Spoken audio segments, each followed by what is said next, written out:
Chapter 9. A week after Passover, my father cabled us from Vienna. He was well. A letter would follow. The letter came a few days later. It was written in Yiddish. He hoped we were well and had a good Pesach. He had an unusual and very satisfied Pesach. He missed us and looked forward to being with us with the Reb after the summer. Did my mother think she might possibly be able to come to Vienna for July and August? Early in June, Jacob Kahn flew to London and was away for 5 days. He and the artist, whose retrospective he had gone to see, had been close friends for 5 decades. He told me when he returned that the artist had barely managed to escape from Prague in the late 30s after discovering that his name was on a Gestapo list for arrest and execution without trial. His art was considered degenerate. Art is a danger to some people, he said. Picasso used to say art is subversive. Did he enjoy the retrospective? I asked. I did not go to enjoy it. His art is not enjoyable. He is not Matisse, but he is a great artist, and the retrospective did him full justice. Had the art been happy? I asked. Had the artist been happy? No, the artist had not been happy. He had been tormented over what to do next. What kind of silly question had I asked? Had I ever known of a great artist who was happy? Rubens, I said. He stared gloomily out the tall window of the studio. Perhaps, he said, anything was possible with the Baroque. In the last week of June, my mother left by ship for Le Havre, and I moved into my uncle Yiskel's house. Jacob Kahn told me often spent his summers in Provincetown, but he had sculptures to complete, so he would be in New York all that summer. I spent the month of July traveling back and forth by subway between my uncle Yitzkov's house and Jacob Kahn's studio. I traveled there 2 or 3 times a week. I had my mother's permission to go to Jacob Kahn as often as he would want to see me. I needed only to tell my uncle or aunt that I was going and when I expected to be back. It was a stifling month, oppressive with human heat that remained through the nights. The asphalt of the streets softened in the heat. Subway ceiling fans blew the heat through the trains. I walked the streets drenched in sweat. I rode the subway drenched in sweat. I drew and painted drenched in sweat. I watched Jacob Kahn work stripped to the waist on a block of marble. I began painting stripped to the waist. My uncle Yiskov walked into my room one evening and found me painting stripped to the waist and let me know he thought it indecent to be dressed like that. He had a responsibility to my parents. I was to cover my body and wear my ritual fringes. I painted and drew in the house wearing an undershirt and my ritual fringes. In Jacob Kahn's studio, I painted stripped to the waist.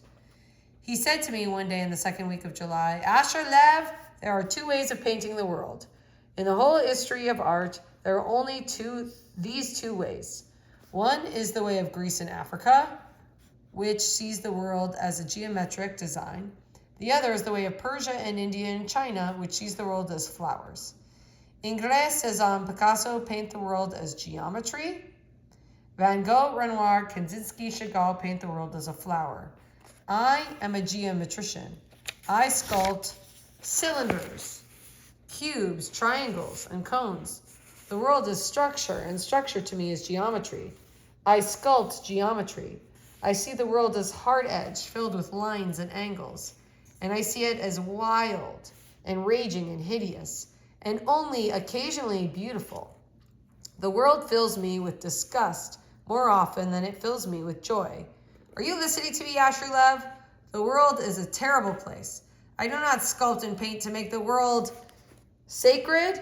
I sculpt and paint to give permanence to my feelings about how terrible this world truly is. Nothing is real to me except my own feelings. Nothing is true except my own feelings as I see them all around me in my sculptures and paintings. I know these feelings are true because if they were not true, they would make art that is terrible as the world. You do not understand me yet, Asher Lev, my little Hasid, my sanctifier of the world, my half-naked painter with dangling payos and a paint-smeared skull cap. One day you will understand about the truth of feelings. He said to me 2 days later, "What are you painting?" I said, "A classmate." "Do you hate him?" I was quiet. "You hate him and are afraid to paint your hatred, yes?" I did not say anything. "It is a false painting. It reeks of cowardice and indecision. In our cowardice and indecision can be seen in every stroke of a brush. If you hate him, paint your hatred, or do not paint him at all. One must not paint everything one feels, but only you decide to paint something. You must paint the truth, or you will paint green rot. This boy in your class, he mistreats you." I nodded. "He is mean to you? He laughs at you?" I nodded. "These marks on his face, they are pimples." I nodded. "And you hate him?" I nodded. "Then paint him the way you feel about him. Use your lines and colors and shapes to make your statements simply and clearly. Do you understand?" He came over to me later and peered at the canvas. He nodded slowly. "It is an excellent painting." He looked at me soberly. "I would not like to be hated by you, Asher Lev." He said to me the next day, "Have you heard from your parents?" I told him that I received a letter that morning from my mother. They were well. My father was very busy. My mother was able to help him from time to time in his work. They missed me and sent me their love. "What work does your mother help your father with?" "Work." "What work?" "Oh, it has to do with Russian Jews," I said. He regarded me out of suddenly narrowed eyes. "My father has connections with Jews in Russia. My mother is getting her doctorate in Russian affairs. She helps him in some way. I don't know how." He was quiet. His tall, powerful, half-naked body seemed strangely rigid. Then he said very softly, "Your parents are good people. Your father is a brave man. Finish your work, Asher Lev. It was almost time for you to go home." The following week, the third week of July, we went to the Metropolitan Museum of Art. We walked through centuries of Byzantine and Western crucifixions. He showed me the development of structure and form and expression and the handling of pictorial space. I saw crucifixions all the way home and dreamed of crucifixions all through the night. I told him the next day that I did not think I wanted to see any more crucifixions. He became angry.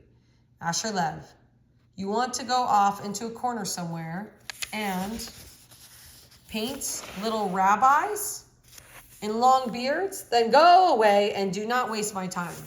Go paint your little rabbis. No one will pay attention to you.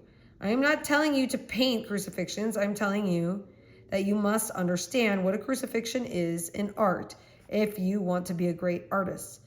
The crucifixion must be available to you as a form. Do you understand?" "No." "I see you do not understand. In any case, you will see more crucifixions and more resurrections and more nativities and more Greek and Roman gods and more scenes of war and love, because that is the world of art, Asher Lev.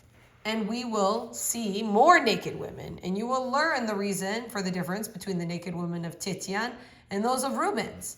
This is the world you want to make sacred. You had better learn it well before you begin." Oh, we went to the Metropolitan Museum of Art every day that week.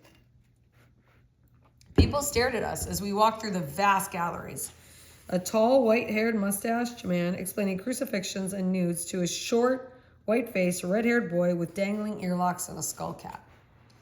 He insisted that I come to him early Sunday morning in the fourth week of July. I came out of my Uncle Yiska's house a few minutes after 8 o'clock. The air was warm and humid. A hazy sun shone through the trees. The city seemed deserted. I waited a long time for a subway. I got to Jacob Kamp's studio a little before 10 o'clock. He opened the door and I saw a girl standing in the sunlight that came through the walls of windows. She looked to be in her early 20s and had short raven hair and dark eyes and was beautiful in a dark and somber way. She wore a brightly colored summer dress, and she regarded me curiously as I came into the studio. Jacob Khan let me go to a far corner. "I've asked this girl to pose for you today," he said. I looked at him. "She is an excellent model, and you will draw her in the nude." I felt myself beginning to sweat heavily and did not know what to say. I want you to see the contours and the rhythms with your own eyes. It is not enough to copy Titian and Ingres and Renoir. I did not say anything. I was trembling inside. I felt a choking heaviness in my throat and chest. Asher Lev, listen to me. He was talking gently, but with tense insistence. The human body is a glory of structure and form. When an artist draws or paints or sculpts it, he is a battleground between intelligence and emotion, between his rational side and his sensual side. You do not understand that. Yes, I see you do. This manner in which certain artists have resolved, has battled, and has created some of the greatest masterpieces of art. You must learn to understand this battle. I looked over at the girl. She was gazing out the tall window at the rooftops, the wide line of river behind. Asher Lev, the Reb told me never to permit you to draw this way. I have chosen to disregard the Reb. The nude is a form of art I want you to master. To attempt to achieve greatness in art without mastering this art form is like attempting to be a great Hasidic teacher without knowledge of the Kabbalah. I did not say anything. The girl's face was luminous in the sunlight. I thought of Vermeer. There was a long, heavy silence. I will send her away, Jacob Kahn said finally. I'll try, I said. He gazed at me intently. I do not want to hurt you, Asher Lev. I'll try, I said again, feeling the choking tightness in my throat. Very well, he said. Come with me. I followed him through the studio to the wall of the windows. I had a sudden powerful numbing vision of my mythic ancestor. I thought of the Reb. I thought of the Masfia.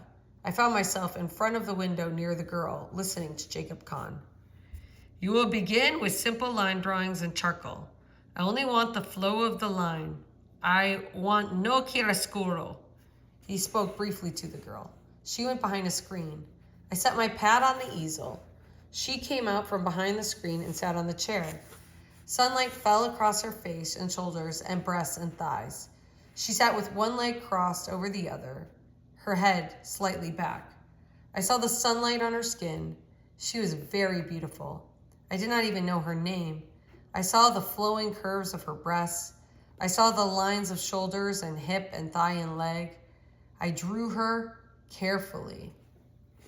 My arms felt nerveless, drained of its strength. I felt sweat in my armpits and along my back. My face dripped of sweat.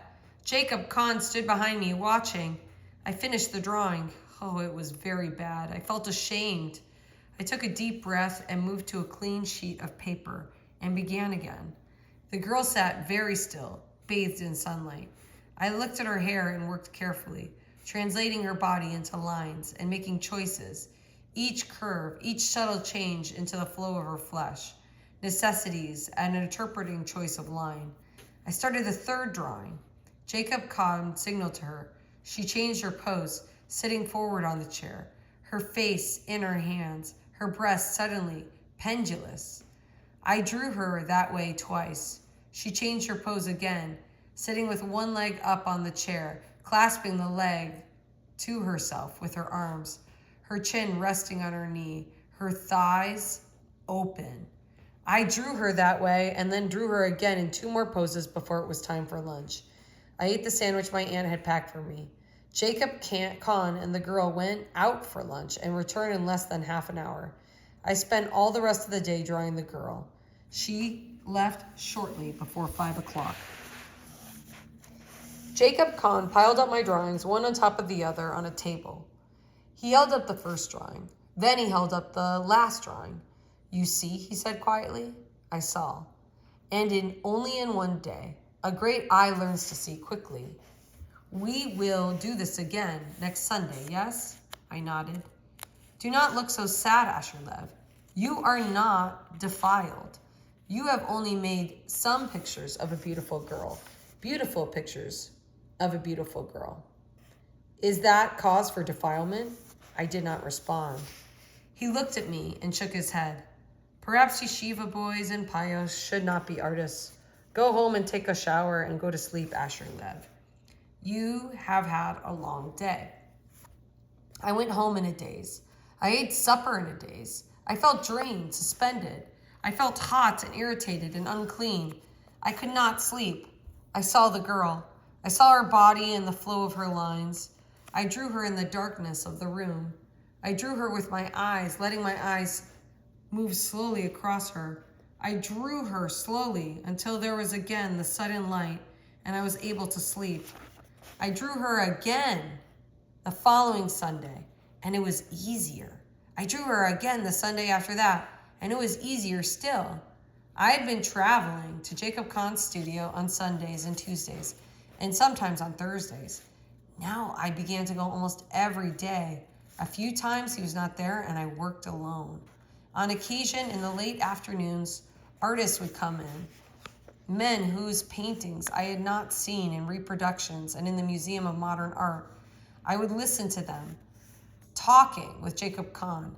It was during those late afternoons, conversations, that I learned about the social realists and regionalists of Depression decade, about the Federal Art Project, about the mottos Paint Proletarian and Paint American, about Stuart Davis's attack against the regionalists, Jacob Stuart Curie, about the group called the American Abstract Artists and the rejection of Impressionism, Expressionism, and Surrealism, about neoplasticism and abstract cubism and Russian constructivism, about gesture painters and color field painters, about abstract expressionism. I painted and I listened. I understood some of it and remembered most of it. Once the introduction and curious glances were over, I did not seem to care about my skull cap and earlocks. They did not seem to care about my skull cap and earlocks.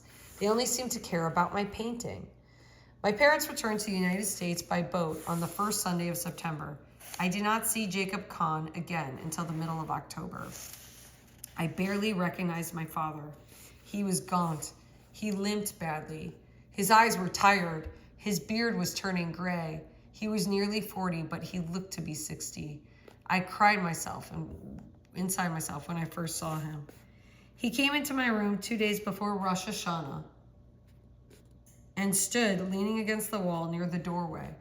I had turned the room into a small studio, an easel near the window. There were reproductions of great paintings all over the walls. My father stood near André del Sarto's sculptor and Raphael's School of Athens. I had been working on a canvas when he had come in. I stopped and put down my brushes. Please sit down, Papa. But he stood near the doorway and did not come further into the room. He was in his own home, but my room had become alien ground to him. He said wearily in Yiddish, I have not even had a chance yet to talk to you, my son. How are you, Asher? I'm feeling well, Papa. You look well. You look happy. He gazed slowly around the room at the reproductions on the walls, at the clutter of the drawings on my desk and the dresser in bed, at the canvas stacked beneath the window and along the wall near the closet.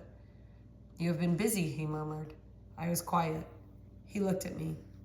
Jacob Kahn is a good teacher? Yes. I have known Jacob Kahn for a long time. He was one of those the Rebbe helped bring from Paris before the Germans came. He is a good person. Are you well, Papa? Yes, but I am very tired. You've lost weight.